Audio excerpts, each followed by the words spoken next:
परवाज़ है वो 29 घंटे की होने जा रही है। ये जनाब शंघाई से उड़ेगी और ये जनाब ये परवाज़ न्यूजीलैंड ऑकलैंड सिटी में स्टॉप ओवर करेगी 2 घंटों का और उसके बाद ब्यूनस आयर्स अर्जेंटीना का जो कैपिटल सिटी है वहाँ पर जाकर लैंड कर जाएगी। तो ये अभी तक की दुनिया की सबसे लंबी परवाज़ होगी जिसके लिए टिकट बुकिंग का अमल जो है शुरू कर दिया गया है और दिसंबर के महीने में पहली परवाज़ उड़ान भरेगी। लेकिन क्योंकि एक बड़ा डिस्टेंस है, एक लंबा सफ़र है, अगर हम न्यूयॉर्क की ही पाकिस्तान से फ़्लाइट को अगर देख लें तो ये तकरीबन को 16-17 घंटे 18 घंटे की मैक्सिमम ये इसका फ़्लाइट टाइम बनता है। जो फ़्लाइट टाइम की मैं बात कर रहा हूँ, आते हुए तो थोड़ा इससे भी कम हो जाता है, कुछ हवाओं का भी डिफरेंस वगैरह, रूट्स का भी डिफरेंस वगैरह, सारी चीज़ें बीच में शामिल होती हैं।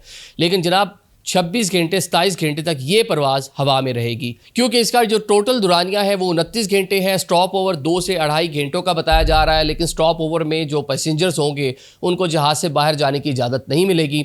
वो जहाज़ के अंदर ही अपनी टांगे शांगे जैसे सीधी सूधी करनी है कर लेंगे, उनको जहाज़ के अंदर ही बैठना पड़ेगा क्योंकि ये ट्रांजिट नहीं है। दोनों में ज़रा डिफरेंस हो जाए। ट्रांजिट में जहाज़ भी चेंज होता है, कुछ पैसेंजर्स वहाँ से उस मुल्क उतर भी जाते हैं, मतलब ऑकलैंड में भी उतरना चाहे या वहाँ से कुछ लोग अबोर्ड भी करते हैं, ऐसा कुछ नहीं होगा। जो पैसेंजर चाइना से बैठेंगे वो सीधा जाके ब्यूनस आयर्स में ही जाके उतर पाएंगे।